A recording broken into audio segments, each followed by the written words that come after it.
करेंगे ज्योग्राफी, उसके बाद ज्योग्राफी खत्म होने के बाद सिविक्स नहीं आ रहा है क्या आपके एग्जाम में? अंकित आ रहा है ना? तभी तो चैप्टर बाकी है, अभी तो क्लासेस चलेंगे, तो इसके लिए हम स्पीड तो जो भी है जितना टाइम लगे अभी क्लासेस में। 90+ क्वेश्चन होंगे, उसमें से कुछ ही क्वेश्चन दिया गया था। हाँ खुद से प्रिपेयर करो बाबू, हम लोग बोर्ड के लिए पढ़ रहे हैं ना, स्कूल के अगर एग्जामिनेशन पे ज़्यादा फोकस करेंगे तो फिर क्या होगा, हम स्पीड अप कर सकते हैं, एक दिन में एक चैप्टर खत्म करेंगे, लेकिन फिर वही चीज़ होगा, कॉन्सेप्ट कुछ नहीं होगा, और फिर दोबारा जब पढ़ोगे ना तो मोनोटोनस हो जाएगा। ठीक है, खुद से प्रिपेयर कर लीजिए, कॉन्टैक्ट नंबर आपके पास मेरा है ही, कहीं डाउट होगा तो वहाँ पे कॉन्टैक्ट कर लीजिए, क्लासेस हम लोग पढ़ते रहेंगे, ठीक ना। इकोनॉमिक्स में ज़्यादा प्रॉब्लम नहीं है, जो भी प्रॉब्लम होगी आप उनसे डिस्कस कर लीजिएगा, या फिर इसके बाद हम लोग इकोनॉमिक्स से शुरू कर लेंगे, या ज़्यादा दिन के चैप्टर नहीं, मुश्किल से 4 क्लासेस लेंगे इसमें, ठीक ना। रिसोर्सेज डेवलपमेंट देखा जाए, क्लास 8 से आप लोग पढ़े हुए हैं, चलिए बिगिन करते हैं चैप्टर को। ठीक है, टोटली क्लास 8 जो होगा एक बार फिर से रिपीट होने वाला है, लगभग सबके पास कॉन्सेप्ट होगा, लेकिन हाँ क्वेश्चंस काफी अधिक बनते हैं, तो हम लोग इसके नोट्स भी बनाएंगे और इसको अच्छे से पढ़ेंगे भी। ठीक है, क्वेश्चंस काफी अधिक इससे आते हैं, तो डिफिनेशन से भी रिलेटेड कोई बता सकता है क्या, जब हम लोग चैप्टर बिगिनिंग कर रहे हैं तो begin with the definition of resources. Can anyone define resource? Resource क्या होता है, इसको कोई डिफाइन करना चाहेगा? सभी को पता होगा, ठीक ना।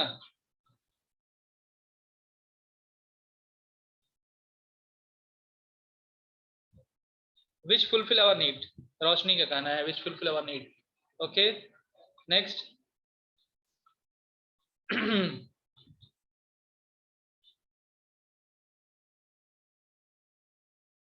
फुलफिल आवर नीड, ठीक है, बहुत अच्छा, सिंपल सा डिफिनेशन यही है, एक्चुअल में डिफिनेशन वही है कि anything which satisfy our need are known as resource.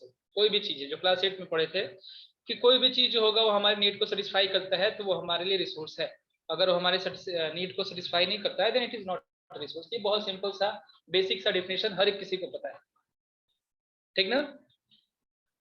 अब आपके सामने अगर हम पूछ ले भाई, आपके पास बहुत लोग जो होगा अपने हाथ में रखे हुए अभी मोबाइल फोन है ना आप लोग के पास अभी आपके हाथ में, ये मोबाइल फोन रिसोर्स है कि नहीं है?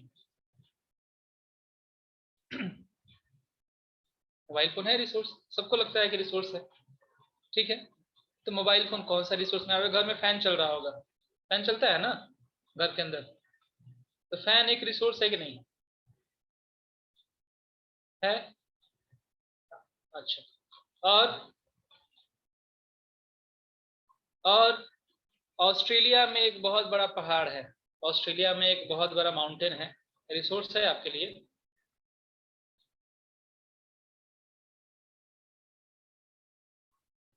बहुत लोग कह रहे हैं कि हाँ है आपके लिए। मैंने क्वेश्चन में पूछा था कि क्या वो रिसोर्स है आपके लिए, क्या वो रिसोर्स है आपके लिए? तो रंजूत कह रहे हैं anything help in make make comfortable और life is known as resource, जो हमारे लाइफ को कंफर्टेबल कर सकता है वही चीज। अच्छा, ठीक। मैंने जो क्वेश्चन पूछा, ऑस्ट्रेलिया में एक पहाड़ है, क्या वो आपके लिए रिसोर्स है, यस और नो? ठीक है, आपके लिए मैंने पूछा है, एक वर्ड जोड़े हैं, for you, is it a resource और नॉट? नहीं है ना, मैक्सिमम लोग मानते हैं कि नहीं है, या क्यों? क्योंकि it is not accessible to us, हम लोग उसको एक्सेसिबल नहीं कर पा रहे हैं, हम उसको यूज कर पा रहे हैं, we are not using that. हाँ अगर बहुत ये कहे कि उसके कुछ रिसोर्सेज हमारे पास आते हैं, जैसे वहाँ पे कोई क्या होता है, वहाँ पे कोई हर्ब्स एंड श्रब्स मिलते हैं जिससे हम लोग अपनी दवा बनाते हैं, यहाँ पे सप्लाई होता है, then it is a resource, ठीक है। लेकिन जब उसका हम लोग को यूज नहीं करते हैं then it is not a resource, ठीक ना। एक टर्म आ रहा है यहाँ पे एक्सेसिबल, यानी कि आपको उसका यूज होना चाहिए, अगर आप उसको यूज कर पा रहे हो then the given substance resource, अगर यूज नहीं कर पा रहे हो तो वो रिसोर्स नहीं है।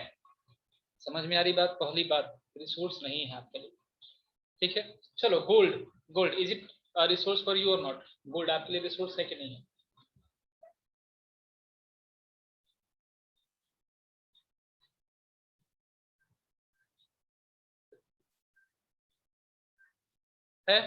है, बिल्कुल मानते हैं, सब कोई है, चलिए। लेकिन अगर हम आपसे ये कहें कि एक बहुत ही पुअर फैमिली है, वैसा फैमिली जो कि अपने साल के 365 डेज में से वो 120 डेज जो होगा वो हंगर में ही, स्ट्राइक में ही जो होगा अपना टाइम बिता देता है। तो बताओ उसके लिए क्या वो रिसोर्स गोल्ड एक रिसोर्स है? समझ में आ रही बात, मेरी बात समझ पा रहे हो? नहीं है ना पुअर के लिए। क्यों? क्योंकि it is not economically viable for him. Economically viable नहीं है उसके लिए, उसको नहीं मिल पा रहा है, उसके पास पैसे नहीं है कि वो उस रिसोर्स का यूटिलाइजेशन कर सके। Yes, they can't buy it. Economically viable नहीं है। जब इकोनॉमिकली विएबल नहीं है then it can't be taken as a resource. समझ में आ रही बात? Is it clear?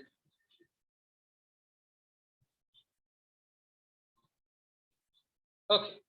अच्छा, अगर हम कुछ वैसे रिसोर्स की बात कर रहे हैं, वैसे रिसोर्स जिसके बारे में हमको बहुत सारी जानकारी है, जैसे कि हम लोग सुनते हैं ना कि अगर लाइटनिंग होती है, लाइटनिंग, तो अगर इस लाइटनिंग को अगर हम कैप्चर कर ले तो इंडिया कंट्री में पूरा एक बार की लाइटनिंग से हम लोग इतनी एनर्जी कन्वर्ट कर सकते हैं कि हम लोग वहाँ पे इलेक्ट्रिसिटी प्रोवाइड कर सकते हैं। एक बार जो लाइटनिंग होती है उसको हम लोग अगर स्टोर कर लेते हैं, मतलब कि हमको ये जो एनटीपीसी जो हाइड्रो इलेक्ट्रिसिटी है ये सब की जरूरत ही नहीं पड़ेगी।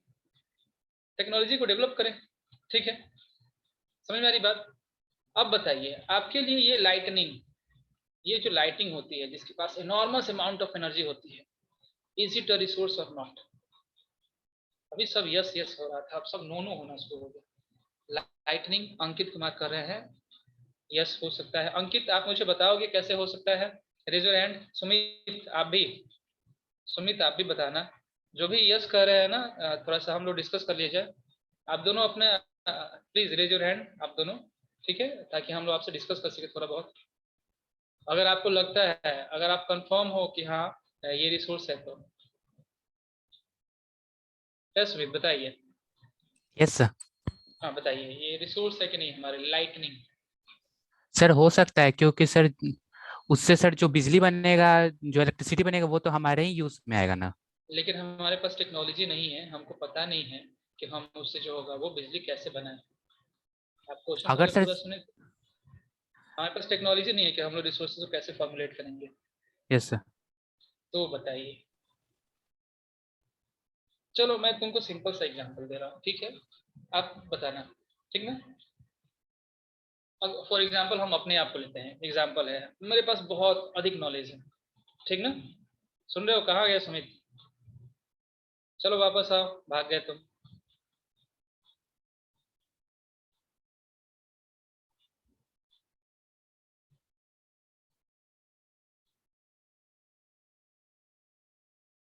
चलिए अपना एग्जांपल हम दे रहे हैं खुद को, ठीक ना?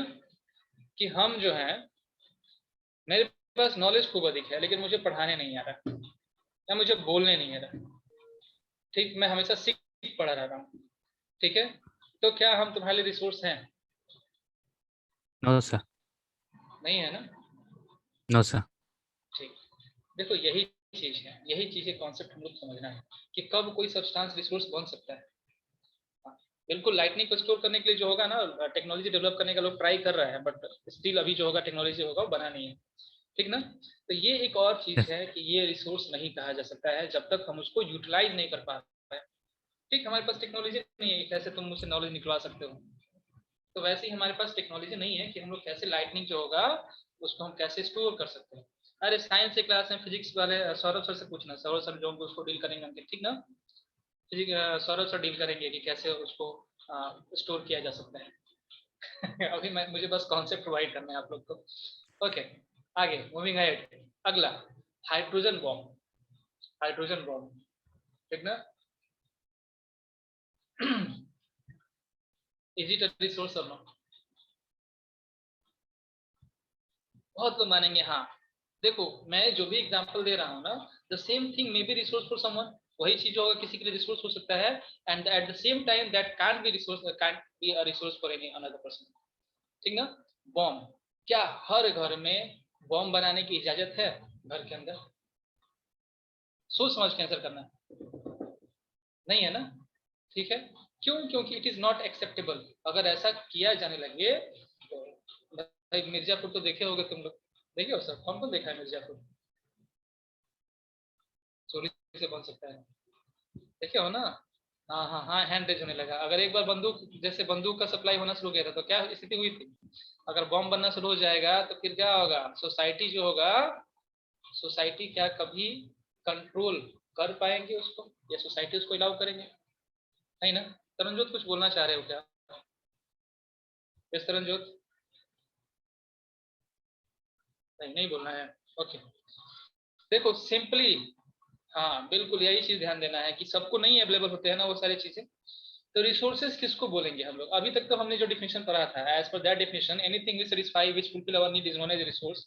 लेकिन अब कुछ कुछ पॉइंट उसमें जुड़ेंगे जो हम लोग डील किए। क्या क्या जुड़ेंगे? तो पहला चीज होना चाहिए कि वो जो होगा वो एक्सेसिबल होना चाहिए, दैट शुड बी एक्सेसिबल, यानी कि हमारी पहुंच वहां तक होनी चाहिए। ठीक ना? टेक्नोलॉजी जो होगा वो इतना होना चाहिए कि हम उसको एक्सेस कर सकें। इकोनॉमिकली फिजिबल, इकोनॉमिकली फिजिबल यानी कि वही पैसे वाला जो एग्जांपल हम देखे थे, यानी कि पैसा इतना हमारे पास हो। अब कुछ समय के बाद हो सकता है कि पेट्रोल भी आम आदमी के हाथ से बाहर चला जाए, लोग यूटिलाइज नहीं करेगा तो पेट्रोल हमारे लिए रिसोर्स नहीं होगा। ठीक ना? एंड कल्चरली एक्सेप्टेबल, कल्चर जो होगा उसको एक्सेप्ट भी करे कि हाँ ये चीज तुम अपने घर में यूज कर सकते हो। अगर ये सब हो जाए then it is known as a resource. बात है समझ में? ठीक है, कि वे सारे के सारे सब्सटेंस जो कि टेक्नोलॉजिकली जो होगा वो एक्सेसिबल हो, इकोनॉमिकली फिजिबल हो एंड कल्चरली एक्सेप्टेबल हो। अगर ऐसा है उसके अंदर feature, and then it also fulfil our need. ठीक है, then it is a resource. Yes, electric motor is a resource for us. हमारे लिए रिसोर्स है ना इलेक्ट्रिक मोटर।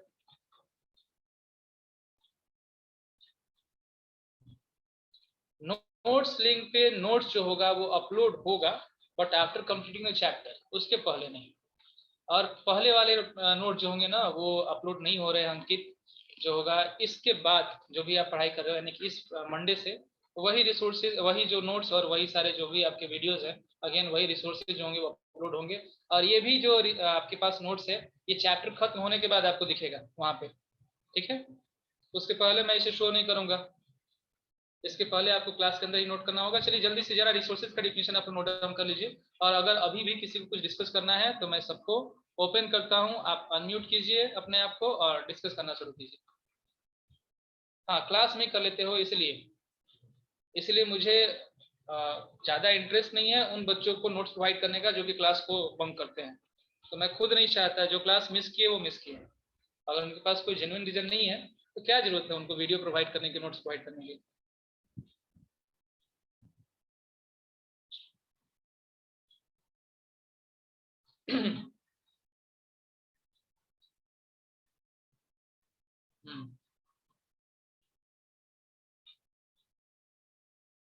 बिल्कुल आदित्य, जिन्हें पढ़ना होगा, जिन्हें इंटरेस्ट होगा, they will be with us. Sir hello. Please. Sir हमारे व्हाट्सएप ग्रुप में सर लिंक डिस्क्रिप्शन लिंक में सर वहाँ होमवर्क सबमिट करने का वगैरह और जो वीडियो रिकॉर्डिंग होता है उसका लिंक रहता है सर, तो लिंक है ही नहीं वहाँ पे। हम नहीं, जाके चेक। लिंक है। आप किस A1 में हो ना? A1 boys. Yes sir, Avanti foundation class 10 Begusarai से सर। अच्छा, बेगूसराय से हैं, नहीं तो आपको तो यस लिंक सर। प्रोवाइड नहीं मिला होगा यहाँ पे। Yes sir. अच्छा ठीक है, आप आपके पास नंबर है मेरा, कॉन्टैक्ट नंबर? Yes sir. हाँ, तो आप उस पर कॉन्टैक्ट कर लीजिएगा, मैं आपको प्रोवाइड कर दूंगा। Yes sir, okay sir. इन के बाद क्या लिखा है फर्स्ट लाइन में? फर्स्ट लाइन देखो, मैं पूरा पढ़ता हूँ। सस्टेनेबल क्या है? सब्सटेंसेस अवेलेबल इन, अच्छा ये PUR हो गया, इसको आवर कर लीजिए। In our environment that can be use for specific purposes and are technologically accessible, economically feasible and culturally acceptable can be termed as resource. Clear हुई? अगम्य,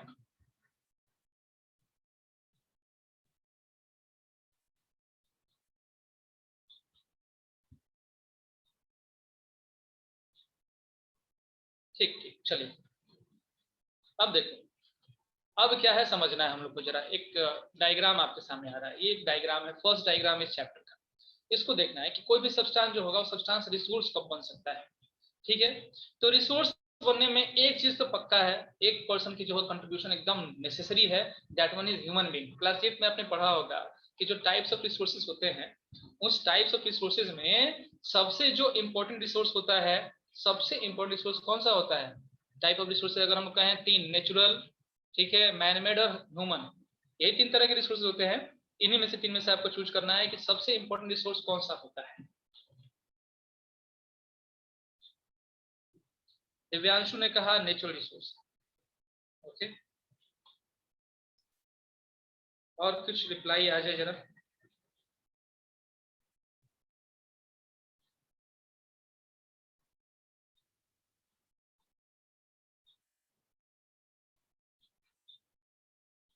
सुमित ने कहा ह्यूमन। क्या ये क्या है, संभव होता है? नहीं समझे। एक चलिए देखते हैं। देखो, एक चीज तो समझ लो, क्वेश्चन ये है कि जो 3 रिसोर्सेज है हमारे पास, एक नेचुरल रिसोर्स, एक मैनमेड रिसोर्स और एक ह्यूमन रिसोर्स। क्लास 8 का सबसे इंपॉर्टेंट टॉपिक था, एक चैप्टर भी था क्लास 8 में, ह्यूमन रिसोर्स नाम का।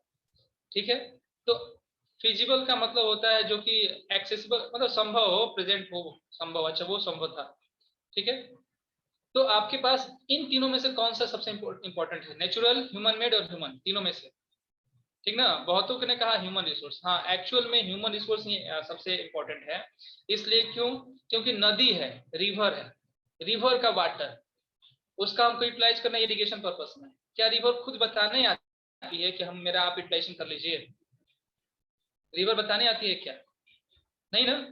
क्या होता है, ह्यूमन उसको ट्रांसफॉर्म करता है। ह्यूमन के पास कैपेबिलिटी होती है कि वो क्या करते हैं, रिसोर्स को ट्रांसफॉर्म कर देते हैं।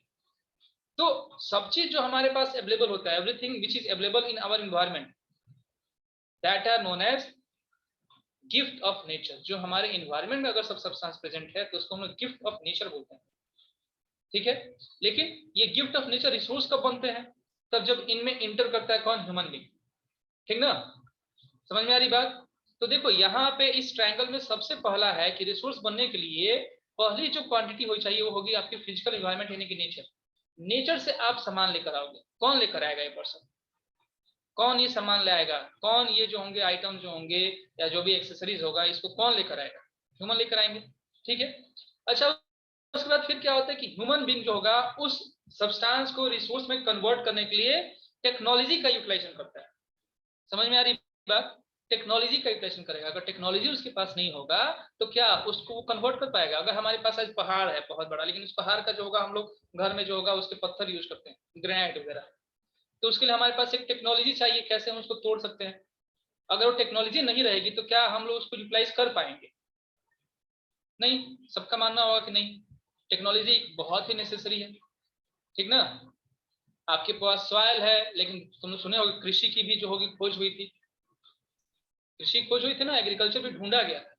क्यों? क्योंकि एग्रीकल्चर करने का आइडिया सबको नहीं आता। तो जब तक आइडिया नहीं है, जब तक तरीका नहीं है, तब तक एग्रीकल्चर क्या था? खेती करना संभव ही नहीं था। तो सॉइल हमारे लिए रिसोर्स नहीं था। तो टेक्नोलॉजी चाहिए होगा, और उसके बाद टेक्नोलॉजी, अगर टेक्नोलॉजी होता है तो फिर हम एक जगह ढूंढते हैं। ठीक है, एक एरिया ढूंढते हैं। उस एरिया में जहां पे हम लोग क्या करते हैं कि उस नेचुरल सब्सटेंस को with the help of technology हम लोग चेंज करते हैं। किसमें? इंस्टीट्यूशन चेंज करते हैं। किसमें? तो रिसोर्स। उस नेचुरल सब्सटेंस को with the help of technology हम लोग चेंज करते हैं। किसमें? तो रिसोर्स में। एक जगह पे एक प्लेस होता है, जैसे एक ऑर्गेनाइजेशन होता है, फैक्ट्री होती है, या आपका फार्म हो गया। ठीक है, तो ये 3 चीज जो होंगे ना, ये तीनों इंटरडिपेंडेंट है। अगर इन तीनों में से किसी को हटा दिया जाए, किसी को भी, ठीक है, किसी को भी हटा दिया जाए तो रिसोर्सेज गायब हो जाएंगे। क्या रिसोर्सेज बन सकते हैं? अगर आपको लगता है तो जरा मुझसे डिस्कस कर लीजिए, जरा बताइए, मुझे भी समझाइए कि अगर इन तीनों में से सपोज करो फिजिकल एनवायरनमेंट अगर हम हटा दें, ह्यूमन बीइंग तो बहुत कंपलसरी है, ह्यूमन बीइंग के बिना तो कोई रिसोर्स बन ही नहीं सकता है, तो ये तो बहुत ही ज्यादा जरूरी है। ठीक है, समझ में आ रही बात? तो ये तीनों क्या इंटरडिपेंडेंट है कि इंडिपेंडेंट है? इंडिपेंडेंट आप लोग समझ रहे हो ना। इंडिपेंडेंट का मतलब होगा कि फिजिकल एनवायरनमेंट हटा दो तब भी टेक्नोलॉजी अपने आप काम कर रहा है, इंस्टीट्यूशन अपने आप काम कर रहा है। इंस्टीट्यूशन हटा दीजिए तो फिर क्या होगा? फिजिकल एनवायरनमेंट वर्क कर रहा है। ठीक है, तो इंटरडिपेंडेंट इंडिपेंडेंस बनना है हम लोग। ठीक है, ओके, ठीक। यहाँ पे इस डायग्राम में कोई प्रॉब्लम है किसी को भी? कोई प्रॉब्लम नहीं, चलिए। ओके, आगे बढ़ते हैं। अब देखो इसी चीज को यहाँ पे डील किया गया है जो आपने देखा है। अभी कुछ नोट नहीं करना है आपने, जो रिसोर्सेज का डिफिनेशन नोट किया तो उसके बाद हम सीधे पढ़ते हैं। The process of transformation of things available in our environment involves an interactive relationship between nature, technology and institutions. ठीक है, जो हमने पढ़ा है उसी को हम बस एक्सप्लेन कर रहे हैं। ठीक है, human beings interact with nature through technology and create institution to accelerate the economic development. यहाँ पे ये स्टेटमेंट कर रहा है ह्यूमन बींग सबसे पहले नेचर के साथ इंटरैक्ट करता है, चेक करता है क्या क्या अवेलेबल है, कहाँ पे अवेलेबल है, उसका सर्वे करता है, मैपिंग करता है। उसके बाद फिर वो टेक्नोलॉजी डेवलप करता है कि कैसे इस सब्सटेंस को हम रिसोर्स में कन्वर्ट कर सकते हैं, और फिर वो एक इंस्टीट्यूशन को एस्टैब्लिश करता है जिस जगह पे वो तेजी से जो भी आपके पास सब्सटेंस है उस सब्सटेंस को जो होगा वो रिसोर्स में कन्वर्ट कर सके। ठीक है, अगर इंस्टीट्यूशन भी काफी अधिक इंपॉर्टेंट है। सुनते होगे ना कि फैक्ट्री में ही आपको भेजना पड़ता है कि सब्सटेंस को बनाने के लिए, हर जगह नहीं बनता है। आपके घर में एक छोटा सा एग्जांपल लेते हैं, अगर घर में गेहूं है, आटा खत्म हो गया, फ्लोर खत्म हो चुका है, तो उसको फिर जो होगा कन्वर्ट करने के लिए, गेहूं को कन्वर्ट करने के लिए आपको इंस्टीट्यूशन में जाना पड़ेगा, एक जगह पे जाना पड़ेगा जहाँ पे टेक्नोलॉजी अवेलेबल है। तो आपने जो सामान दिया दैट इज फ्रॉम नेचर, ठीक है, जहां पे आप लेकर गए दैट वन इज इंस्टीट्यूट, ठीक है, इंस्टीट्यूशन, एंड वहां पे जो वो काम कर रहे हैं that is doing with the help of technology. तो ये तीनों जो होंगे वो इंटरडिपेंडेंट है। अगर आप नेचुरल रिसोर्स हटा लिए, गेहूं हटा लिए, ठीक है, तो वो इंस्टीट्यूशन किसी काम का नहीं है, फैक्ट्री किसी काम का नहीं है जो कि बना रहा है उसको जो होगा फ्लोर में कन्वर्ट कर रहा है। ठीक है, टेक्नोलॉजी हटा लिए तो सब कुछ अवेलेबल है, इंस्टीट्यूशन अवेलेबल कर लिए, आपके पास बिट भी है, फिर भी आप उसको कन्वर्ट नहीं कर पाओगे। ठीक ना, समझ में आ रही बात? तो बस यही सारी चीजें हैं, आगे बढ़ते हैं। ठीक है, अब हम लोग का वही आ गया गिफ्ट ऑफ नेचर। तो gift of nature, when anything provided to us by our nature is known as gift of nature. Simple सा डेफिनेशन, सबको याद रहना चाहिए, नोट नहीं करना है किसी को भी। लिखना है नहीं नोट करना है, जब मैं नोट करना होगा खुद बता दूंगा। अगर आपको लगता है कि आपको याद नहीं रहने वाला है तब आप बिल्कुल नोट डाउन कर लीजिए। याद रहेगा ना सबको definition of gift of nature? Yes sir. कुछ भी नहीं है, जो भी चीज नेचर में तुमको दिख रहा है, सब कुछ जो दिख रहा है नेचर के अंदर, all substance are gift of nature. लेकिन सभी के सभी सब्सटेंस गिफ्ट ऑफ नेचर है, बट सभी गिफ्ट ऑफ नेचर रिसोर्स नहीं है। चलो ये चीज है, कोई एक्सप्लेन करना चाहेगा मुझे? All substance which are provided to us by nature are known as gift of nature. ठीक है, all gift of nature are not resources but all resources are gift of nature. ये कर सकते हैं आप लोग?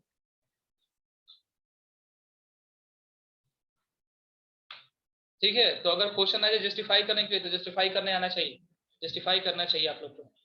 ठीक है, आगे देखते हैं।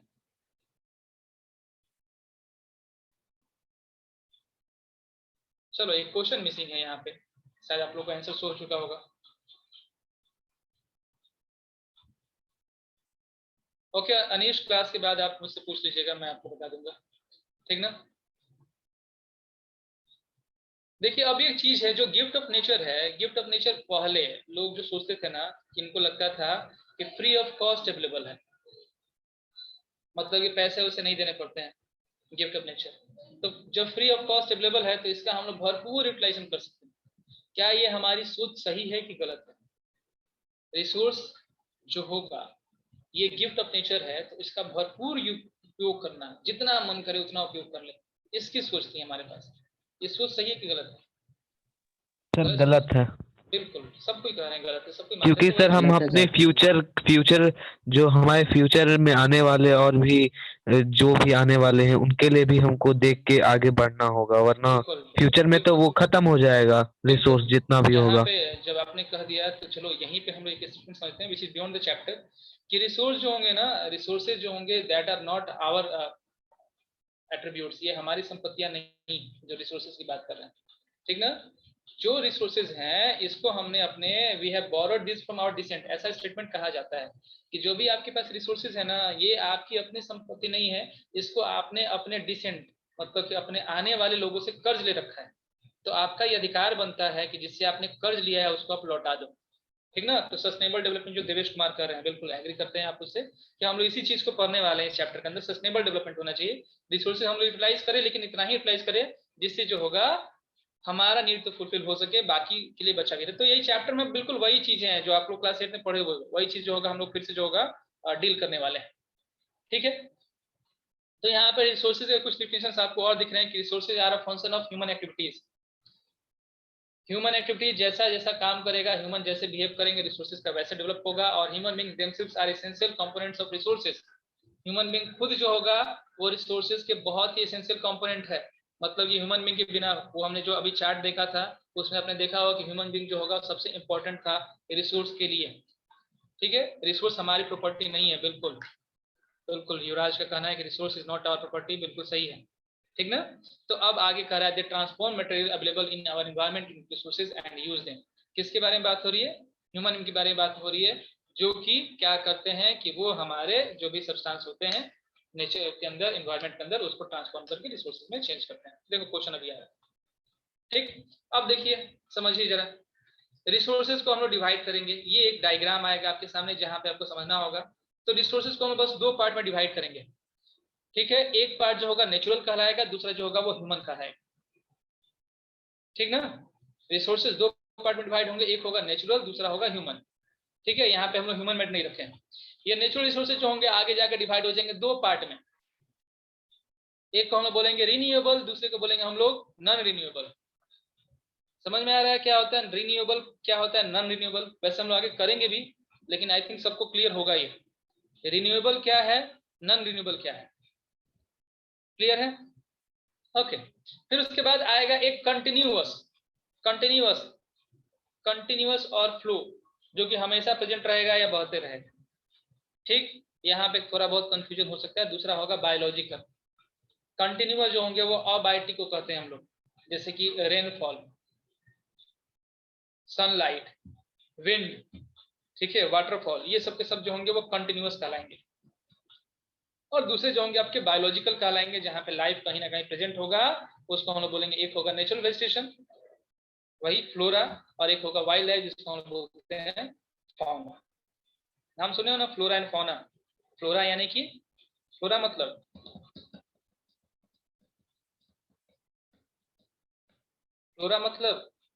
प्लांट, फौना का मतलब,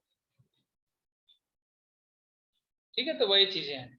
ये पहला वाला डायग्राम जो होगा समझ में आ गया होगा। Non renewable resources, non renewable resources वैसे रिसोर्सेज जो कि कभी हमको फिर खत्म होने के बाद दोबारा मिले नहीं, लेकिन इसके भी दो पार्ट होते हैं। जैसे एक होता है रिसाइक्लेबल। अब मेटल को हम लोग कहें मेटल, तो मेटल क्या है? रिन्यूएबल और नॉन रिन्यूएबल के हिसाब से क्या है मेटल? आयरन की बात कर रहे हैं हम अगर, तो कंपेयर करना है रिन्यूएबल। रिन्यूएबल की non renewable. Sir renewable. Divyansh ने कहा रिन्यूएबल, मतलब यहाँ पे जरूरत है डिस्कशन करने की।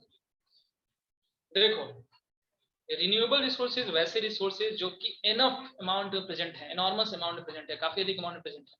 ठीक है, और अगर उनको हम यूज भी करते हैं तो उनको हम with in given time interval जो होगा फिर से री एक्सेस कर सकते हैं। मतलब फिर से हम उसको कम समय के अंदर जो होगा दोबारा जन्म दे सकते हैं, दोबारा बना सकते हैं। नॉन रिन्यूएबल वैसे रिसोर्स है जिसके स्टॉक्स लिमिटेड है, और अगर उनको हम फिर से रिसाइकिल करते हैं तो उसमें एक लंबा टाइम लगता है। याद रखना, रिसाइकिल करने में एक लंबा टाइम लगता है। मैंने मेटल का एग्जांपल दिया, तो मेटल, इसको रिसाइकिल क्या आप कम समय में कर सकते हो कि मेटल बनने में एक लंबा समय लगेगा? जब एक लॉन्ग टाइम इंटरवल आएगा, तो लॉन्ग टाइम इंटरवल जब लगेगा तो ये रिन्यूएबल होगा कि नॉन रिन्यूएबल होगा? Non renewable. ठीक है, 500 to 1000 ईयर्स सब कुछ ठीक है। अब इस नॉन रिन्यूएबल में अब टर्म आता है कि मेटल जो होगा that is known as recyclable. हाँ, रिसाइक्लेबल है मेटल जो होगा, है तो नॉन रिन्यूएबल, लेकिन नॉन रिन्यूएबल जो दो पार्ट में डिवाइड होता है, एक को हम बोलते हैं रिसाइक्लेबल। रिसाइक्लेबल का मतलब ये हुआ जिसको तुम फिर से दोबारा से जो होगा अपने यूज के लिए जनरेट कर सकते हो, दोबारा उसको यूटिलाइज कर सकते हो। और नॉन रिसाइक्लेबल मतलब कि जो एक बार खत्म हो गए तो खत्म हो गए, जैसे कि कोल एंड पेट्रोलियम की बात होती है, खत्म हो गए तो हो गए। Anish, non renewable resource is a natural substance that is not replenished with the speed at which it is consumed. बिल्कुल सही बात है कि जिस स्पीड के साथ आप इसको यूज कर रहे हो उस स्पीड के साथ अगर आप इसका फॉर्मेशन नहीं कर सकते हो। ठीक है, अभी के टाइम पे, अभी कॉन्टेक्स्ट में पूछ रहे हैं, तो चलो बताओ, वाटर क्या है, रिन्यूएबल कि non renewable? At present scenario जो होगा वाटर क्या है, रिन्यूएबल है कि नॉन रिन्यूएबल?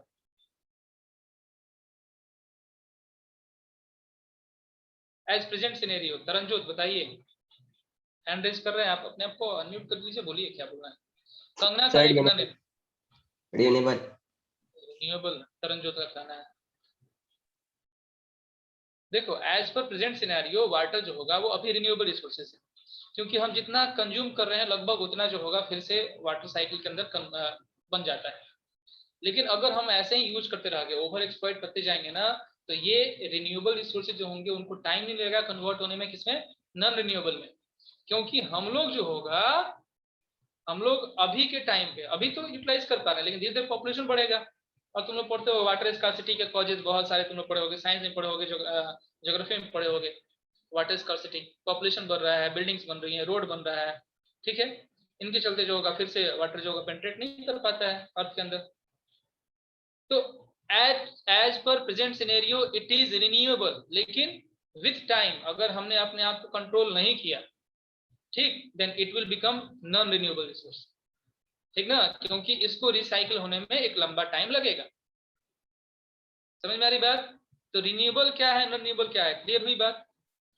अभी फॉरेस्ट को हम लोग रिन्यूएबल बोल रहे हैं, क्यों? क्योंकि जितना पेड़ आप काटे उतना पेड़ अगर आप लगा सकते हो, और ये रूल कर दिया गया कंपलसरी कि हाँ फॉरेस्ट लॉ में है, चलता है कि जहाँ फॉरेस्ट है जितने पेड़ अगर आप काट रहे हो उतने पेड़ आपको लगाने पड़ेंगे, तो रिन्यूएबल है। लेकिन जब ये चेंज हो जाएगा, आप मैसिव अमाउंट पर डिफॉरेस्टेशन करते जाओगे, एफॉरेस्टेशन करोगे नहीं, तब ये क्या हो जाएगा, it will become non renewable resource, क्योंकि एग्जॉस्ट कर जाएंगे, ठीक है। Non renewable resources are also known as exhaustible resources, वैसे रिसोर्सेज जो कि खत्म हो सकते हैं इन कमिंग फ्यूचर।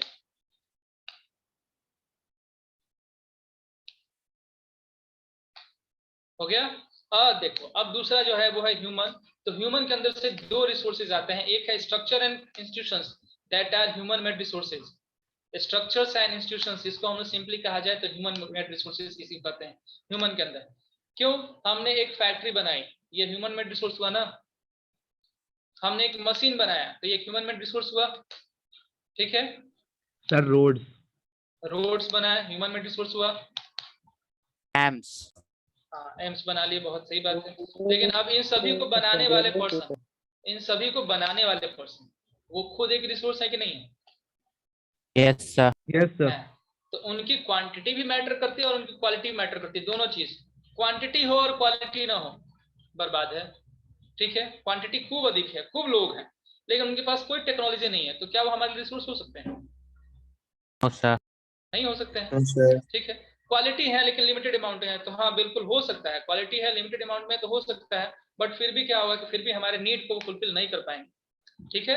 होता है ना, तुम लोग सुनते होगे कि आज भी जो होगा, तो फिर मैंने सिविक्स इंटर कर रहा हूँ, कि आज भी कोर्ट जो होंगे उस कोर्ट्स में कई सारे जो केसेज हैं वो पेंडिंग है, ठीक ना। तो वहां पे क्वालिटी तो है लेकिन क्वांटिटी नहीं है।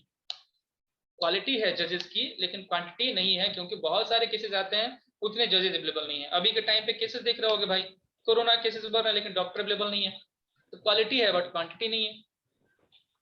सर ऑल ओवर इंडिया में 3200 जज हैं। पता नहीं, अभी ये डाटा मुझे अभी पता नहीं, ठीक ना, तो मैं नहीं बता सकता हूँ इसमें। अगर आपने बताया तो काफी अच्छी बात है, ठीक। तो समझ में आ रही बात, क्वांटिटी एंड क्वालिटी दोनों के दोनों जो होंगे वो हमारे लिए इंपॉर्टेंट है, ठीक है। यही है ह्यूमन मेड, ह्यूमन रिसोर्सेज। एक स्ट्रक्चर इंस्टीट्यूशंस को इस चैप्टर में जो होगा, ये ह्यूमन मेड रिसोर्स को उसने स्ट्रक्चर इंस्टीट्यूशन में कन्वर्ट कर दिया है, और खुद ह्यूमन रिसोर्स को उसने क्वांटिटी एंड क्वालिटी के अंदर रखा हुआ। क्लियर हुआ रिसोर्सेज का डिफरेंसेस, या इसको हम लोग कैसे आगे डिस्ट्रीब्यूट करेंगे? कोई कंफ्यूजन इसमें? नहीं। चलिए आगे बढ़ते हैं। अब देखते हैं आप लोग को अब एग्जाम में क्या क्या पूछा जाएगा। यहाँ से एग्जामिनेशन में जल्दी क्वेश्चन नहीं आते हैं, ठीक है। तो टाइप्स ऑफ रिसोर्सेज हम लोग पढ़ेंगे on the basis of origin. अब फिर वही बच्चा वाला चीज सब बोलेंगे कि हम लोग पढ़े हुए हैं on the basis of origin. बताओगे जरा on the basis of origin कौन कौन सा होता है? बायोटिक है, बायोटिक। Very good. बायोटिक का बायोटिक सबको मालूम है, जिंदा मुर्दा, जिसमें लाइफ रहेगा या जो लिविंग थिंग से मिलकर बना होगा वो होगा बायोटिक। जिसमें लाइफ नहीं होगा या और नॉन लिविंग थिंग के प्रोडक्ट होंगे वो कहलाएंगे आपके अबायोटिक। वही चीज हम लोग रिपीट करने वाले हैं। On the basis of exhaustibility अभी हमने डिस्कस किया exhaustibility, renewable and non renewable. बहुत अच्छा। On the basis of ownership, ownership individual और कम्युनिटी। Individual and community. तो यहाँ में बढ़ जाएगा, and nation. हाँ इंडिविजुअल होगा आपका अपना, आपके समाज का, कम्युनिटी रिसोर्सेज। आगे हम लोग पढ़ेंगे on the basis of ownership में तो नेशनल, राष्ट्र का, और फिर एट लास्ट जो होगा वो होगा इंटरनेशनल, ठीक है, जो कि नेशन का नहीं होगा। ठीक, तो ये 4 टाइप हम इसी को पढ़ेंगे। और on the basis of status of development, ये कंफ्यूज करने वाला पार्ट होता है बहुतों के लिए। इसके अंदर होंगे 3 रिसोर्सेज। कौन कौन से, अगर पढ़े हम लोग तो Potential developed stock. Potential, develop and stock, clear करेंगे हम लोग आगे, घबराइए नहीं। पोटेंशियल, स्टॉक एंड डेवलप, और उसके बाद फिर जो होगा स्टॉक के अंदर एक और आएगा, उसको हम लोग बोलेंगे रिजर्व। ठीक है, तो इतने तरह के रिसोर्स हम लोग पढ़ने वाले हैं। अब ये जो चीजें हैं ये आपके सामने नोट्स हैं, इसको नोट डाउन कर लो। मुझे नहीं लग रहा है कि इसमें किसी कोई प्रॉब्लम होगी तो बताइएगा। On the basis of origin, biotic, abiotic, ठीक है। तो जो भी सामने आपको दिख रहा है वो नोट डाउन कर लीजिए।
हो चुका होगा, ज्यादा कुछ नहीं है।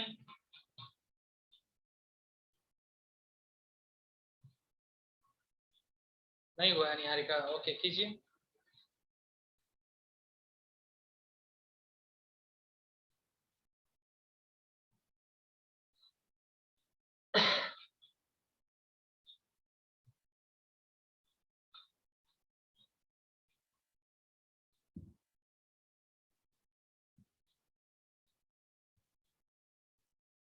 ओके, अब हो चुका, अब आगे बढ़ते हैं। अगला, on the basis of exhaustibility, ठीक ना, सीधे बात है। एग्जॉस्टिबिलिटी के बेसिस पे खत्म होंगे कि नहीं खत्म होंगे, उसके बेसिस पे अगर किया जाए तो again there are 2 types of resources, एक कौन बोलेंगे रिन्यूएबल, एक कौन बोलेंगे नॉन रिन्यूएबल।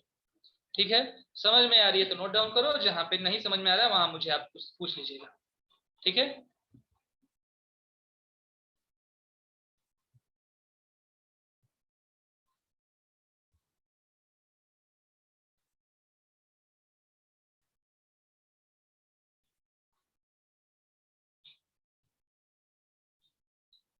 कंगना इंग्लिश में नोट्स बनाते हो तुम अपना? सर आपका लिख ले रहे हैं, अब स्कूल में तो हिंदी ही है। सही है।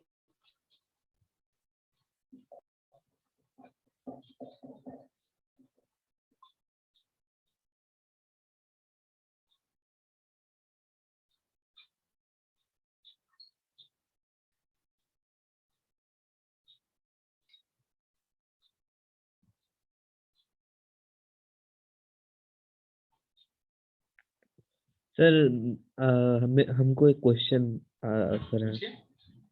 सर जैसे कि हमारे यहाँ पे जितना भी वेस्ट मटेरियल जमा होता है मतलब ले जाया जाता है, तो हमको मतलब पढ़े थे सर, उसमें पता चला कि उस वहाँ पे उस सारा कचरा को जमा करके वेस्ट को वहाँ पे पार्क बना के बहुत सालों तक वहाँ पे उसी तरह रख दिया जाता है, ताकि वो वेस्ट वेस्ट जितना भी वेस्ट है उस दोबारा सर उसमें मिल जाता है सर, प्लास्टिक जितना भी रहता है। तो ये सर इसमें थोड़ा सा सर बता दीजिए। देखो ये वैसे तो एक्चुअल में साइंस का टर्म है, ठीक ना। साइंस में जब तुम रिसोर्स मैनेजमेंट पढ़ोगे ना, तो उसमें तुमको मिलेगा 3 चीज, कि रिसाइकल, रीयूज, 3 R जो होंगे, ठीक है। और एक होता है फिलिंग। तो फिलिंग किया जाता है बहुत सारी जगह पे, जैसे कि आपके वेस्ट प्रोडक्ट है ना, तो उनमें से आप लोग देखते होगे घर के अगल बगल में अगर कचरा हुआ है तो काफी जगह जो होगा बहुत सारे वैलीज बने हुए हैं, गड्ढे हैं।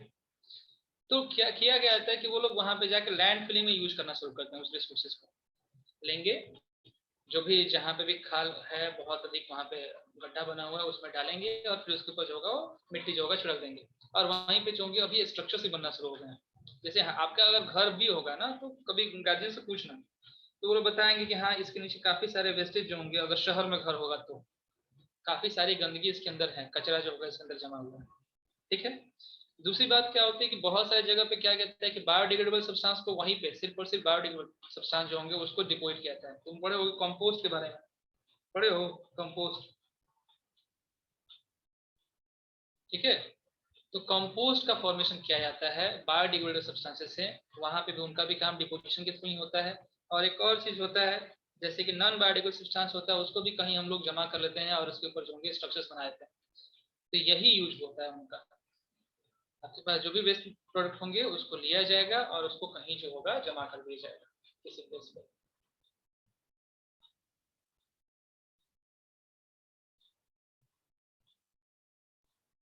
हो गया, आगे बढ़े। सर थोड़ा एग्जॉस्टिबिलिटी, सा लास्ट लाइन।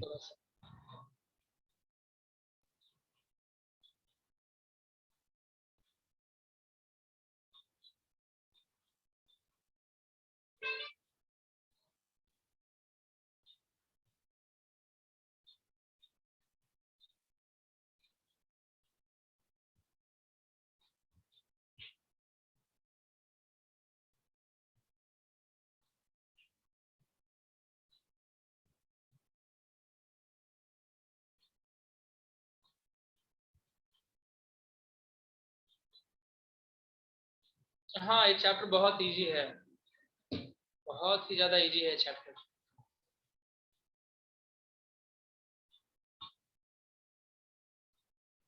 सर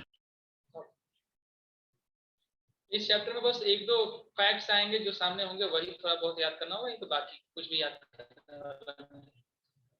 क्लास 8 से रिलेटेड है और आपके जनरल लाइफ से भी रिलेटेड तो है। लाइफ में जो देखते हो वही सारी चीजें हैं यहाँ पे, जो कि आप खुद एब्जॉर्व करते हो, जो ऑब्जर्व करते हो वही चीज सामने यहाँ पे अवेलेबल है। चलिए आगे देखते हैं। कंटिन्यूअस एंड फ्लो में थोड़ा बहुत आप लोग को अगर डाउट हुआ होगा तो उसको बस समझाने के लिए हमने रखा है, इसका आपके सिलेबस से कोई लेना देना नहीं है। फ्लो रिसोर्सेज क्या होते हैं? फ्लो का मतलब होता है बहना, समझते हो ना, जो चीज बहे। ठीक है, तुम लोग पढ़े होगे फ्लूइड, फ्लूइड पढ़े हो ना?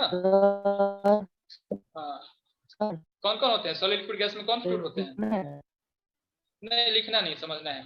तो जो चीजें जो होंगे एक जगह अवेलेबल ना रहे, ये हमेशा मूव करते रहे, मूवमेंट में रहे, कंटिन्यूसली मूवमेंट में रहे। ठीक है, तो उसको हम लोग बोलते हैं फ्लो रिसोर्सेज। ध्यान देना कि ये किसी खास एरिया में जो होंगे वो रिलेट नहीं करें। अगर हम कहें मानसून की बात करें, मानसून बारिश, ठीक है, तो ये क्या किसी खास एरिया में होता है? नहीं ना, हर जगह होता है। और फिर जो है कोई खास एरिया इसको ट्रैप भी करके नहीं सकता कि नहीं मेरे पास रुक जाओ, कहीं तुमको जाना नहीं है।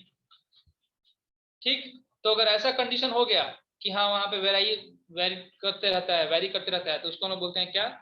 Flow resources. लेकिन वही कंटिन्यूस रिसोर्स, जैसे राजस्थान में अगर कहा जाए तो गर्मी अधिक पड़ती है, तो राजस्थान अपने गर्मी को ट्रांसफर नहीं कर सकता है कि ठीक है गर्मी अभी मेरे पास अधिक पड़ जाओ और बाद में जो होगा चले जाए तुम बिहार में, वहां पे अधिक पड़ना, मेरे पास अधिक जो होगा कुछ बरसात डाल दीजिएगा। ठीक ना? तो कुछ वैसे होते हैं जो कि किसी खास एरिया पे कंटिन्यूसली जो होंगे वो हमेशा अपना इफेक्ट दिखाते रहते हैं, तो उसको हम बोलते हैं कंटिन्यूस रिसोर्सेज। जैसे वहां पे सोलर एनर्जी की बात की गई है, रेनफॉल की बात की गई है, उस जगह की खास रेनफॉल की बात की गई है। ठीक है ना? तुम लोग सुनते होगे कि आ, किस जगह पे सबसे हाईएस्ट रेनफॉल होता है कंट्री के अंदर, बताइए जरा तो।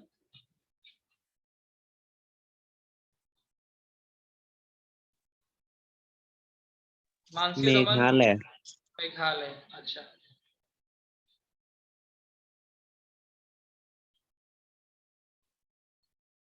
मेघालय केरला सब आ गए।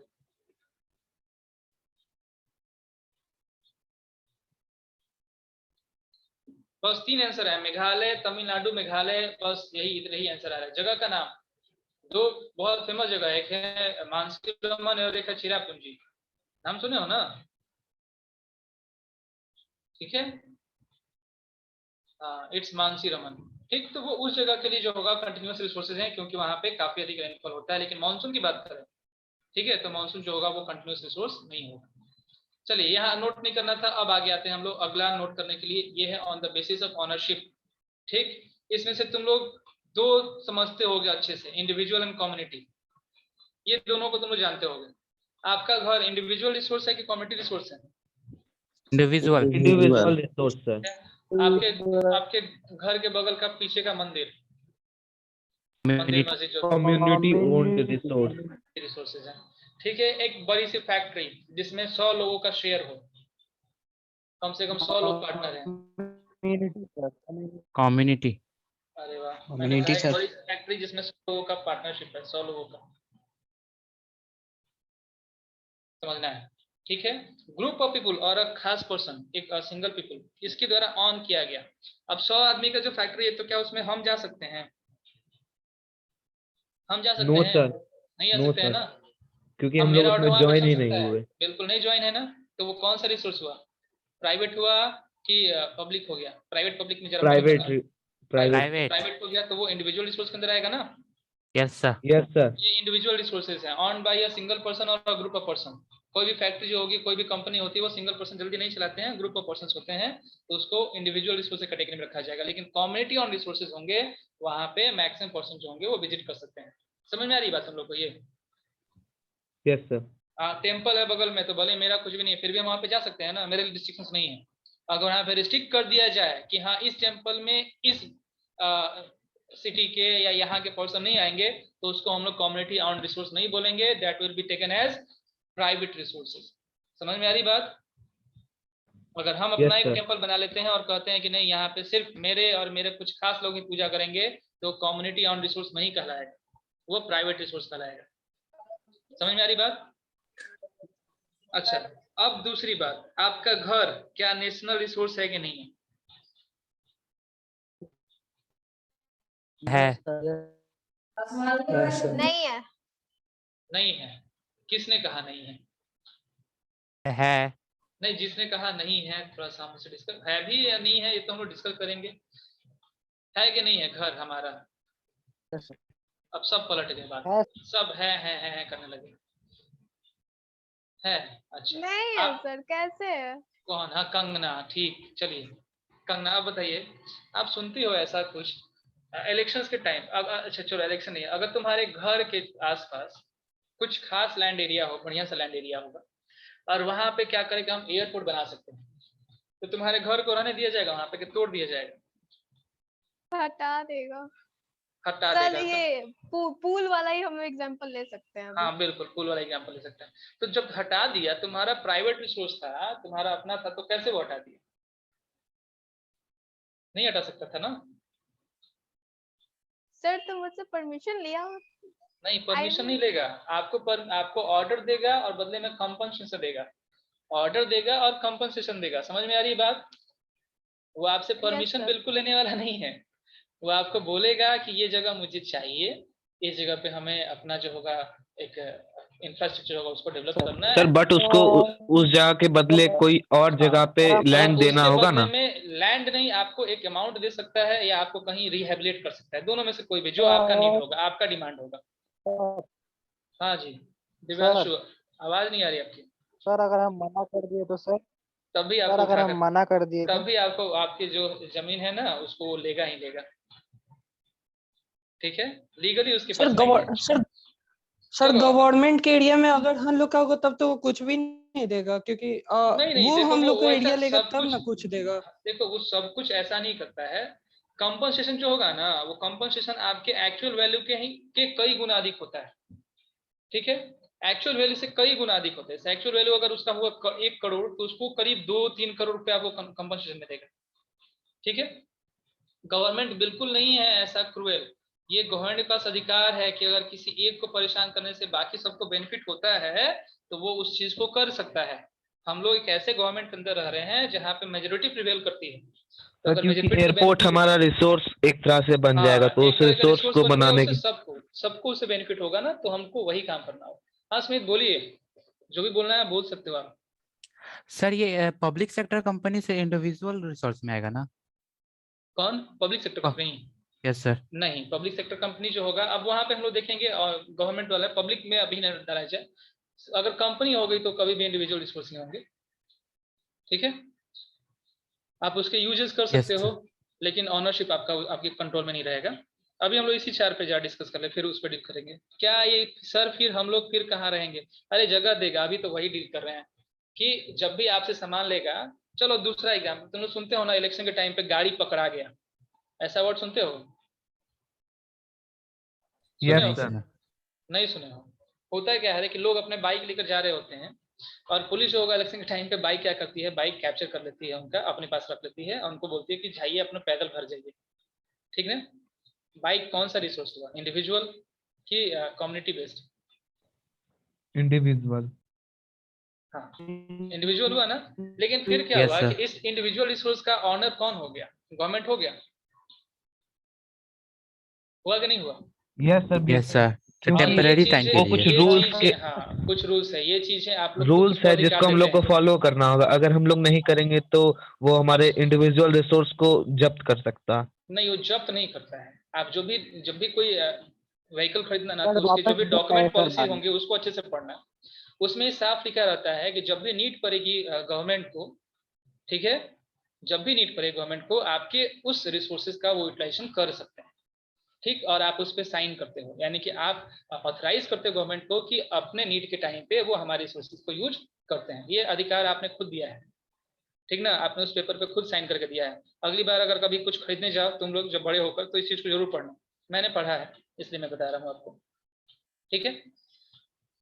तो एक पॉलिटिकली सर एरिया जिस जो तरह होगा, से सर टावर्स किसी भी प्राइवेट बिल्डिंग के ऊपर लगा दिया जाता है, मोबाइल टावर्स।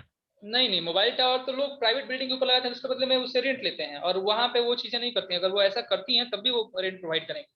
तो मोबाइल ओ टावर एक अलग चीज हो गया। मोबाइल टावर ओके के लिए तो सर। लोग खुद एप्लीकेशन प्रोवाइड करते हैं कि मेरे घर पे मोबाइल टावर लगवाइए, ठीक ना। यहाँ पे वो व्हीकल वाला चीज होता है, हमको जरूरत पड़ती है व्हीकल की ना, तब भी हमारे पास व्हीकल नहीं रहता है। और फिर क्या होता है कि जब व्हीकल रिटर्न करता है तो उसके बदले में जितना दिन तुम्हारा व्हीकल रखा है ना, उसका पेमेंट भी करेगा कि हाँ इतना दिन आपका व्हीकल रखे थे, इसका पर डे के हिसाब से एक अलाउंस हुआ, इतना अलाउंस हमको आपको प्रोवाइड कर रहा है। ठीक है, तो कॉम्पनसेशन देना उसका काम है। ठीक, तो एक नेशनल टेरिटरी के अंदर जितना भी रिसोर्स प्रेजेंट होगा वो सब के सब नेशनल रिसोर्सेज होते हैं। पॉलिटिकल टेरिटरी होगा और सीनिक टेरिटरी होगा, दोनों हम लोग आगे डील करेंगे, वो सब के सब क्या है, नेशनल रिसोर्सेज है। ठीक है, इवन हम जो हैं हम भी एक नेशनल रिसोर्स हैं। समझ में आ रही बात ना? आगे नेक्स्ट होगा, तुम लोग तो पूरा पढ़ चुके हो, यही रूल लगा के तो नेपोलियन ने अपने टाइम पे सारे के सारे लोगों को भेज दिया था युद्ध करने के लिए कि जाओ फाइट करना ही करना है तुमको। और बहुत सारी जगह पे ये रूल है भी कि हर एक लोग को, हर एक सिटीजन को जो होगा एक लिमिटेड टाइम इंटरवल के लिए आर्मी में अपना टाइम जो होगा बिताना ही है। सर लाइक फीजी वगैरह, सर लाइक वो इजराइल। फीजी में है, इजराइल में है। ठीक है, तो हम खुद जो होगा एक नेशनल रिसोर्स है, गवर्नमेंट जब चाहे हमको यूटिलाइज कर सकती है, बस हमारे फंडामेंटल राइट जो होगा उसको वो हार्म नहीं कर सकती। इतना ही चीज है। अगला है इंटरनेशनल रिसोर्स। अब आगे हम लोग डील करेंगे एक एक करके। थोड़ा बेसिक कॉन्सेप्ट आप लोग समझ चुके होंगे, अब हम लोग इसको थोड़ा नोट डाउन किया जाए, इंडिविजुअल रिसोर्स क्या क्या होते हैं, ठीक ना। तो पहला स्टेटमेंट जो होगा, पहला लाइन ये कह रहा है कि ऑन प्राइवेटली बाय इंडिविजुअल्स, लोगों के द्वारा जो होगा प्राइवेटली जो होगा ऑन किया जाएगा। ठीक, जैसे गांव में बहुतों के पास जमीन होती है, तो जिसकी जमीन होती है उसका अपना इंडिविजुअल रिसोर्स है। जिसके पास जमीन है, लेकिन गांव में बहुत सारे ऐसे लोग भी हैं जिसके पास रिसोर्सेज नहीं होते, जमीन नहीं होता। ठीक है, इसके बाद यहाँ पे तुम लोग सुनते होगे कि प्लॉट है, मेरा अपना प्लॉट है, यहाँ पे जमीन है। यहाँ पे शहरों में जो होगा लोग अपनी जमीन को प्लॉट बोलते हैं, घर है, कुछ और प्रॉपर्टी व्हीकल्स वगैरह है, या किसी ने अपना एक बड़े से फार्म पे खेती कर दिया, प्लांटेशन कर दिया है, कोई पास्चर लैंड जहाँ पे जानवरों को खाने के लिए चारे जो वो जाते हैं। बहुत लोगों का अपना प्राइवेट पॉन्ड होता है, सुनते हो ना, प्राइवेट पॉन्ड।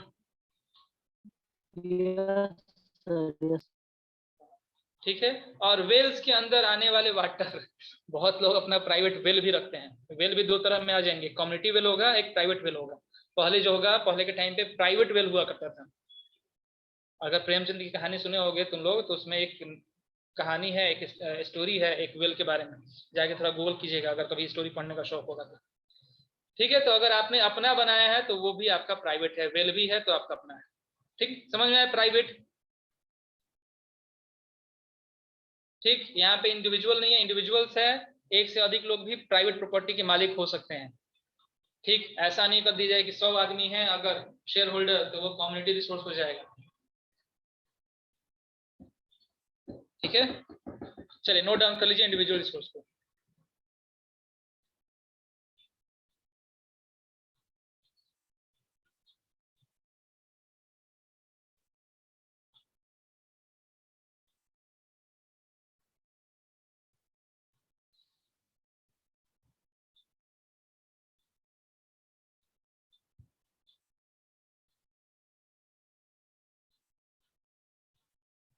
डन। ज्यादा कुछ नहीं है, इसलिए ज्यादा दिमाग नहीं लगाना है, आप लोग को थोड़ा बहुत समझना है। हो गया ना? Last line sir, last line, last line, last चलो लाइन। सर ठीक मेरा भी ठीक। लास्ट है।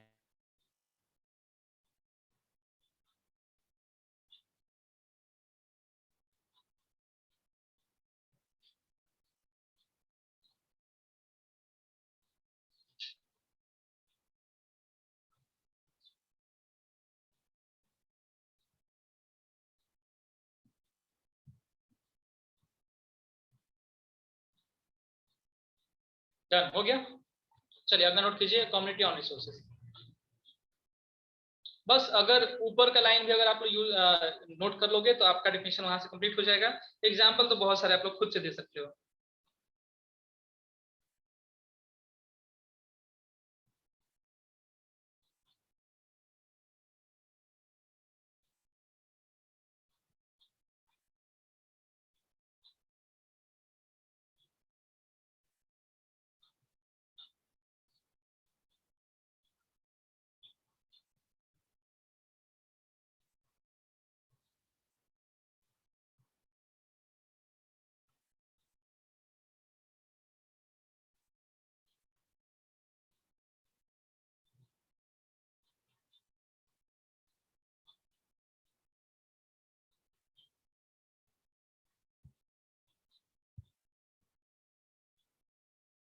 हो गया।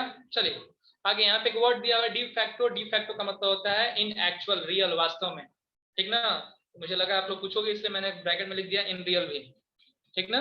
डी फैक्टो का मतलब होता है इन रियल। अब आगे आइए नेचुरल रिसोर्सेज। ठीक, देखो इस नेचुरल रिसोर्स को समझने के लिए थोड़ा बहुत अपना जो होगा मेंटल एबिलिटी बढ़ाइए और इंडिया का मैप याद कीजिए। ठीक ना? मैप समझ में आ रहा है इंडिया का? अभी दिमाग में आया नहीं लगा? यस। ठीक है, तो उस मैप की जो लैंड बाउंड्री होती है, लैंड बाउंड्री तो समझ रहे हो, चाहे अंडमान निकोबार हो या कहीं पे भी हो, लैंड बाउंड्री अगर है तो उस पूरे बाउंड्री के अंदर आने वाला हर एक substance that is a national resource. उस लैंड बाउंड्री के आने वाला हर एक सब्सटेंस क्या हो गया कि नेशनल रिसोर्स होगा। ये तो पक्का क्लियर है? ठीक है। अब उसके बाद भी तो जो लैंड बाउंड्री जहां से खत्म होती है, जैसे कि आपका इंडियन ओशियन है, अरेबियन सी है, बे ऑफ बंगाल है, इन तीनों को अगर हम कंपेयर करें, ठीक है, तो जो सी कोस्ट पड़ता है ना आपका नीचे, पेनिनसुलर एरिया जो होगा, उस एरिया में जो कोस्टल एरिया हमारे पास है, ठीक, उन सभी एरिया में बाउंड्री से लेकर 12 नॉटिकल माइल, 12 नॉटिकल माइल, ठीक है, 12 नॉटिकल माइल यानी कि लगभग 22.2 किलोमीटर, इस रेंज में आने वाला सभी का सभी सामान जो होगा वो किसका होगा? तो वो उसी कंट्री का होगा जिस कंट्री के बाउंड्री से वो कनेक्ट करता है। इंडिया का है तो इंडिया का होगा। ठीक है, एक नॉटिकल का माइल होता है लगभग 1.8 kilometre. 1 nautical mile equals to about 1.8 kilometre. ठीक ना? तो 12 नॉटिकल माइल का जो भी एरिया होगा, उस एरिया के अंदर मिलने वाले हर एक सब्सटेंस हमारे होंगे। ठीक, अगर इस बीच में कोई दूसरी टेरिटरी नहीं आती है तब, जैसे कि क्या हुआ कि अगर श्रीलंका की बात की, श्रीलंका वैसे आती नहीं है, लेकिन अगर आ जाए 22.2 किलोमीटर के अंदर, तो फिर क्या होगा, हम दोनों के बीच में एक डीलिंग होगी और उसके बाद हम लोग डिसाइड करें कि हाँ कितना दूर आपका रहेगा, कितना दूर मेरा रहेगा। नहीं तो बाकी सारा एरिया जो होगा वो सब के सब नेशनल रिसोर्स के अंदर आएंगे। समझ में आ रही बात? क्या होगा नेशनल रिसोर्स? यही एक टर्म जो होगा थोड़ा आपको आगे समझना है कि all the minerals, water resources, forest, wildlife, land within the political boundaries and oceanic area up to 12 nautical mile. तो ओशियनिक एरिया जो होगा वो भी आपके लैंड बाउंड्री से लेकर अगर 12 नॉटिकल माइल के रेंज तक आ रहा है तो वो आपका अपना रिसोर्स है। ठीक है, नॉटिकल माइल क्या होता है? तो इससे हम लोग माइल यूज करते हैं लैंड मेजरमेंट के लिए, लैंड का जो लेंथ मेजरमेंट के लिए, वैसे ही ओशियनिक लेंथ मेजरमेंट करने के लिए हम लोग नॉटिकल माइल से कैलकुलेशन करते हैं। ठीक है, अब यहाँ पे देखो जो भी आप चीज हम लोग डिस्कस किए थे वो चीज यहाँ पे क्या है, technically all the resources belong to the nation. ठीक है, the country has legal power, authorised power है, ठीक ना, legal power to acquire even private property for public good.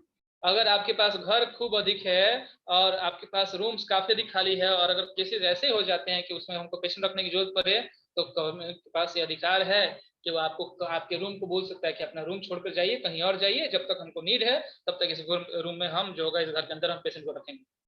अगर ऐसा उसको नीड पड़ा तो। ठीक है, इसके बाद जो भी चीजें बना रहे हैं गवर्नमेंट वो सबके सब तो उसके हैं ही, ठीक ना। और अब क्या है कि urban development authorities get empowered by the government to acquire land. ये जो है अर्बन डेवलपमेंट अथॉरिटीज, इसी के पास अधिकार होता है कि जब आप जमीन आपसे लेना होता है, सभी तुमने एग्जांपल दिया ये डबल डेकर वाला, या तुम लोग देखते हो कि 4 लेन बन रहा है कहीं पे एयरपोर्ट बन रहा है, कहीं रेलवे बन रहा है, तो ये एक ऑर्गेनाइजेशन है अर्बन डेवलपमेंट अथॉरिटीज, जिसके पास पावर है कि वो जाएगा आपके पास, शहरी विकास नियंत्रण मंत्रालय ये है, और ये आपके पास जाएंगे और जाने के बाद आपसे लीगली जो होगा आपकी जमीन को अपने अंडर कर लेंगे। ठीक है, समझ में आई बात। तो इसमें बस ये जो है आपके नीचे के 2 पॉइंट है, इसको नोट डाउन कर लो, बाकी तुमको मालूम रहेगा। अब तुम लोग नहीं कहोगे कि आपके घर को गवर्नमेंट नहीं ले सकता है।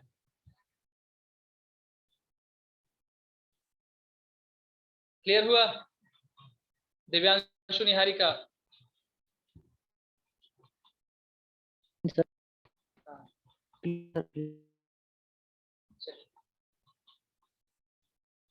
अब ये ध्यान देना कि ये जो 12 नॉटिकल माइल्स है इसको हम स्पेशल इकोनॉमिक जोन या inclusive economic zone, exclusive economic zone भी बोलते हैं, जहाँ पे सिर्फ एक कंट्री, एक खास कंट्री जो होगा अपना बिजनेस कर सकता है। यानी कि इस ओशनिक एरिया में अगर मछली भी मारना होगा, ठीक है, फिशरी भी करना हो, फिशिंग भी करना होगा, तो इंडियन लोग ही कर सकते हैं। अगर इस एरिया के अंदर तुम घुस गए फिशिंग करने के लिए किसी और कंट्री के मेंबर होकर, ठीक है, तो तुम्हारे ऊपर लीगल एक्शन लिया जा सकता है, क्योंकि वो तुम्हारा अधिकार नहीं है, तुम्हारा राइट नहीं है। सुनते होगे तुम लोग कभी कभी ऐसा चीज कि भारत के जो फिशरमैन होते हैं वो फिशरी करते करते उन्हें मालूम ही नहीं चलता है, क्योंकि वहां पे तो कोई बोर्ड लगा हुआ नहीं है, बैनर लगा हुआ नहीं है, कोई ग्रिल लगी हुई नहीं है, वो घुस जाते हैं श्रीलंका के अंदर, श्रीलंका के रेंज में, फिर श्रीलंका वाला पकड़ के उसको लेकर चले जाते हैं।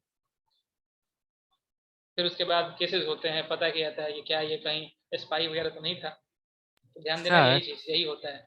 हाँ बोलिए सर कोई फ्लाइट अगर इंडिया से बाहर किसी दूसरे कंट्री में जाती है तो उसमें के रखे हुए जो इंडियन सामान है क्या वो इंडिया के रिसोर्स ही होंगे? चलो ठीक है, ये जो फ्लाइट है ना, अगर फ्लाइट आपके इंडिया का है, ठीक, 2 चीज ध्यान देना, गवर्नमेंट एंड पॉलिटिकल, दोनों की चीज पॉलिटिकल बाउंड्री के अंदर है।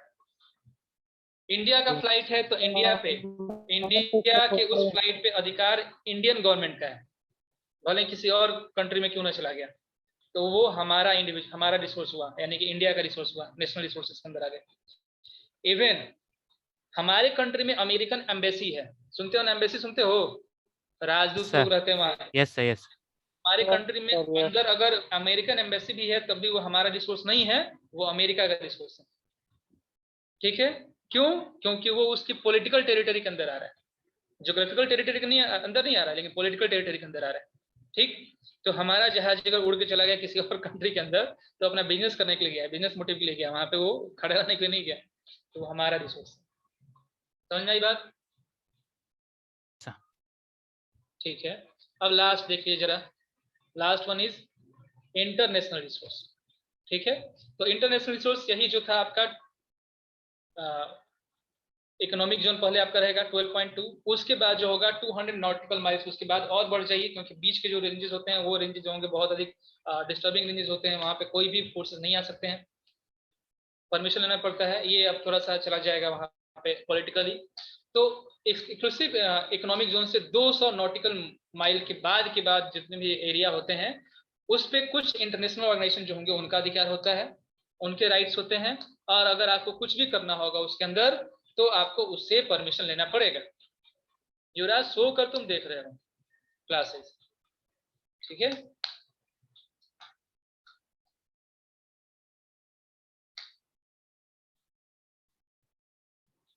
International resources which belongs to all the countries of the world, नहीं, all the countries of the world नहीं है, ठीक ना अनिश?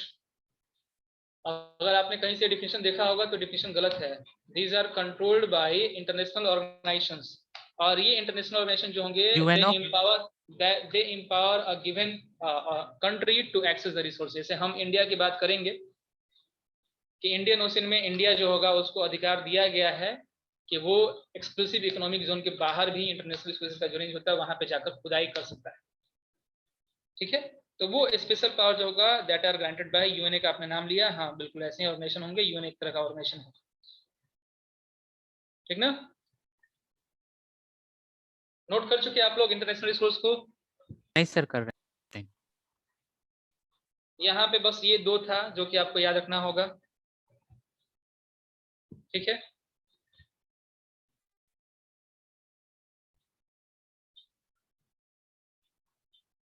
अंटार्कटिका एक इंटरनेशनल रिसोर्सेज है ना? क्या अंटार्कटिका अंटार्कटिका क्यों कहोगे आप इंटरनेशनल रिसोर्स? क्या वहाँ पॉपुलेशन नहीं है? अंटार्कटिका तो नहीं लेकिन है। लेकिन सर वहाँ एक कोई स्पेसिफिक कोई कंट्री तो नहीं है वो, वहाँ पे क्या पॉपुलेशन है कि नहीं? लेकिन बहुत देखो कम। इंटरनेशनल रिसोर्सेज जो होंगे है। कभी भी क्या होते हैं, तो ये ओशिनिक बाउंड्री के बाहर होते हैं। ओशिनिक बाउंड्री में ही किया जाता है वो, लैंड बाउंड्री में कभी इंटर नहीं करना है।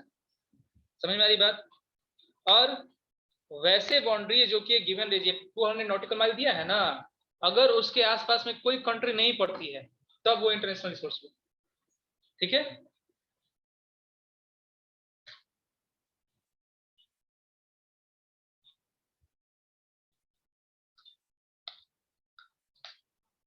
ओके, नोट कर चुके हैं। अब लास्ट जो होगा, अब बाकी जो होगा अगले क्लास में करते हैं, क्योंकि टाइम आप हो चुका है आप लोग का। हम लोग पढ़ने वाले थे अभी एक्सक्लूसिव इकोनॉमिक जोन। अगर अभी किसी को कोई डाउट है तो पूछ लो, 4 मिनट आपके पास बचा हुआ है। चैप्टर में तो अभी तक कोई ऐसा टर्म नहीं आया होगा जो कि समझ में ना आया हो।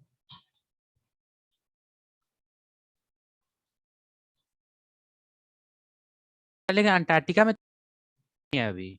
अभी आपकी आवाज नहीं आ रही, क्या बोल रहे हैं आप? सर लेकिन अंटार्कटिका में तो अभी कोई गवर्नमेंट है ही नहीं, तो वो कैसे सर नेचुरल रिसोर्सेज हो गया? और वहां पे तो सर जितनी पॉपुलेशन है वो सर साइंटिस्ट हैं, रिसर्च के लिए गए हुए हैं। देखिए अंटार्कटिका में अगर आपके साइंटिस्ट हैं, वो अंटार्कटिका, पहली बात तो इंटरनेशनल रिसोर्स नहीं है। ठीक, समझ में आ रही बात? वो एक तरह यस सर। का वहाँ पे गवर्नमेंट का फॉर्मेशन नहीं हुआ है, लेकिन वहाँ पे जो पॉपुलेशन है वो उनका रिसोर्स है।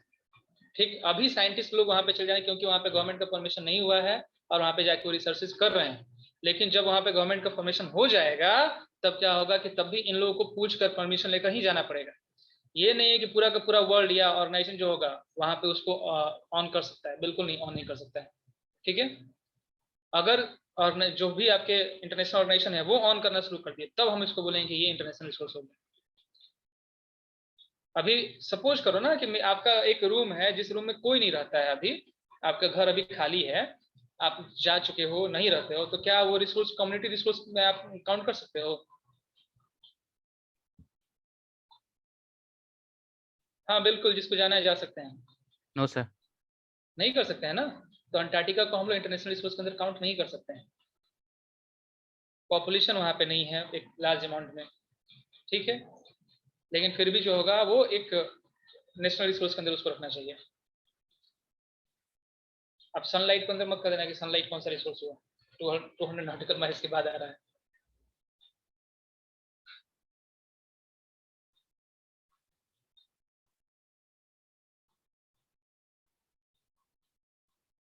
ठीक है, किसी को और कोई प्रॉब्लम, क्लास एंड किया जाए?